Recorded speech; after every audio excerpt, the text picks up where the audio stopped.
Welcome to the channel, guys. This is Shubhajit here. We are going to discuss GATE CS 2020.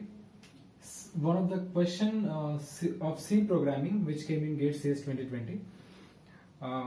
So this is a question which will include knowledge of static variables, recursions. Okay. So while solving this question, we will learn some concepts of static variables and recursion. Okay. So let's get started. Here the question may not be that clear because of the space limitation. So for that reason I have posted the question in the description below. You can see the question from there, and along with that you can see the solution. Also try to try to reconnect with this question here with the question given in the description. That will be more clear. Okay, so let's get started. Here we have been given two functions. One is function 1, one is function 2. Okay, so we'll start execution from function 2 because in the question it is given function 2 of 5. Function 2 will accept a parameter as the value 5, and whatever will be the return value we have to print that, or that will be the answer. Okay, we'll try to find out the return value of function 2 of 5. So this is the function 2. I will read it out once. In function 2, okay, we'll take a variable int n, static int I equal to 0, means in function 2 I'll write, I'll divide the space in this way. This is for function 2 variables, this for function 1 variables. It will be easy to draw the picture.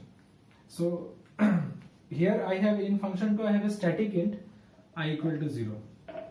So here we will discuss one concept of static variable, that is, we know that static variable is a special kind of variable which is used in such places where we need to use the previous value of the variable as well.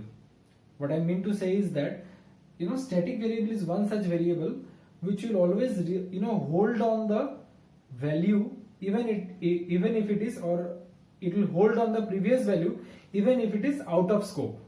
Okay, means which is not the case with normal variables.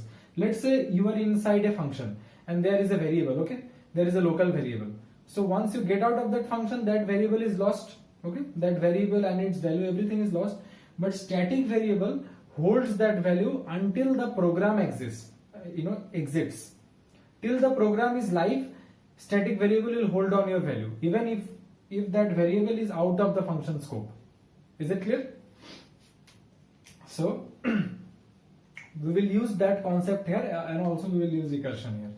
Fine. So function 2. So here static, I is a static variable local to function 2. Okay, it has been initialized with 0. Another concept of static variable that we will learn here is that static variable is initialized only once in the lifetime.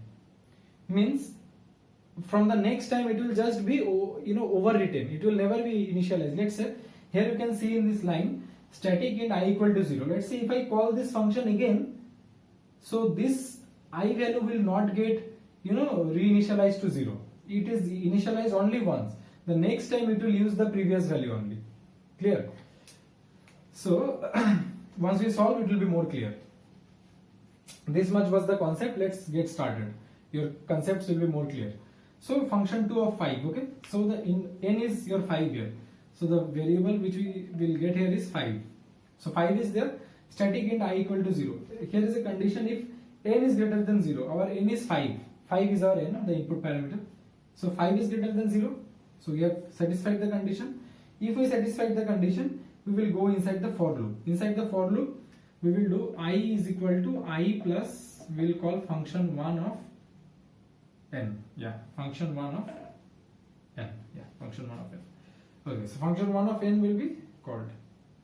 Okay, so what is n? 5. So function 1 of 5 will be called. Now we will go to function 1 once. So function 1 will again accept the value int n. So we have sent 5 here. So 5 will come here.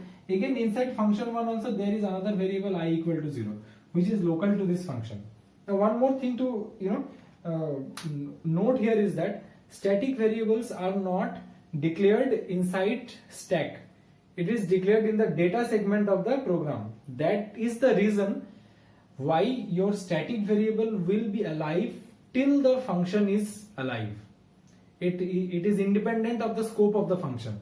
The reason is those static variables are not, though it is part of that function, but it will not be declared or initialized or stored in the inside the stack. Okay, it will be stored in the data segment separately, which is part of the program. Is it clear? So yeah, okay, done. So now I is equal to 0. So this I is local to this function, this I is local to this function. Do not get mixed between these two. So I is equal to 5. So now 5 is greater than 0, satisfied. Plus I means it will be initialized before, it will be incremented before, before plus I. So i's value is changed to 1. Okay.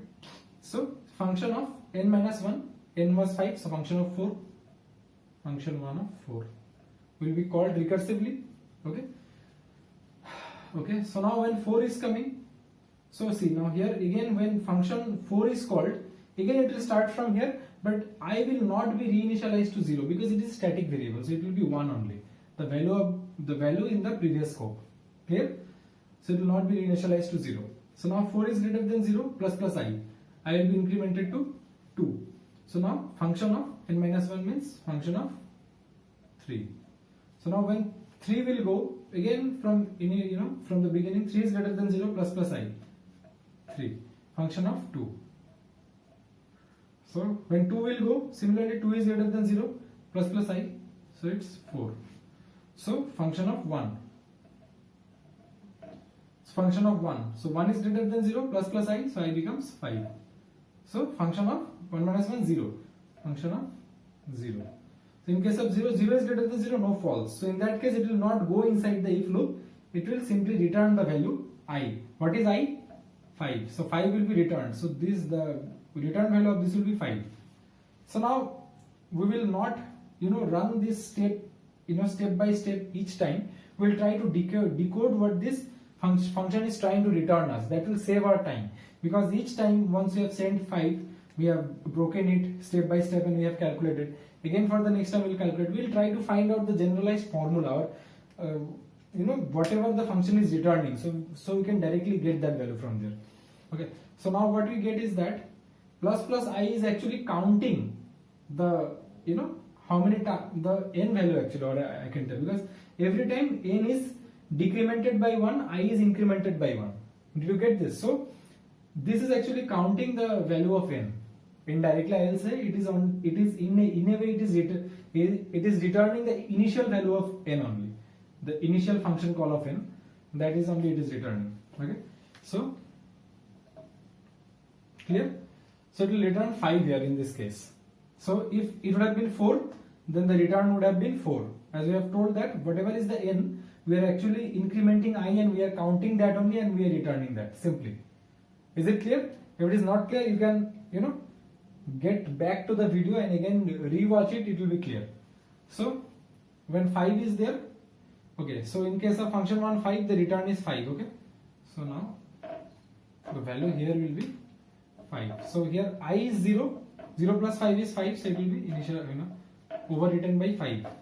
Okay, so now next next we'll call function 2 of n minus 1. So we'll call function 2 of n minus 1 means 4. We'll call function 2 of 4. Fine. Okay, and also we'll keep that line. So 1 plus 1 is equal to 0 plus we got it 5 here. Okay, this was I actually. Sorry. Okay, I'll write in the next one. 0 plus 5, and we have called here function 2 of 4. So now in case of function 2 of 4, I will again not be reinitialized to 0. I's value is 5, which is 0 plus 1 5, plus function 1 of 4. Isn't it from the question? So what is function 1 of 4? We know the value of function 1. Function 1 will return the value itself, the n itself. It will return 4 itself. Okay. But i's value will be restored again, because don't think that we are out of the scope, so I will again be reinitialized to 0. No, as I have told, till the program is alive, i's value will be stored. Okay, so the new i's value is 5, I equal to 5. So when function 4, this function 1 of 4 will be sent there, na? So 4, 5 was initially there, so we will start our calculation from here itself. 1 plus 1 plus 1, in that way will become 5 plus 4, so it will be 9. So 9 will be returned in case of this, so here it will be 9. Okay, so the next time, we'll return. Okay, so the next call will be, if we see it sequentially, it will be function of 3. Function of 3 will be the next call here. So function of 3 will be, function 2 of 3. So function 2 of 3, because 10 minus 1, 4 minus 1 is 3. 3 will call here function 1 of 3. Function 1 of 3, 9 was already here. So 9 plus 3 will be the new value, okay, of this one, because 9 was already there. So 9 plus 3 is 12. So 12 will be returned in this place. Similarly, if we go on, watching this thing, so now next will be function of 2. Okay, function of 2 will be the next call, function 1 of 2. So function 1 of 2, when 2 will be there, 9 plus 3, 12 was already there here in the initial scope, in the previous scope. So plus 2. So next it will return 14 plus, now function of 1. Now it will be function 1 of 1. So when 1, so 14 was already there here, plus 1, 15. So 15 will be returned here. So 15. The next value is function 2 of 0. So when 0 will come here, 0 greater than 0, so it will not go inside this line. So this line, and then again recalling function 2 will not be. Simply will return the value of I. So what is the value of I now? Sum up all these values, you will get the value. 5, 9, 14, 12 is 26, 14 is 40, and 15 is 55. So the answer is 55. Is it clear? If it is not clear, you can again rewatch the video slowly.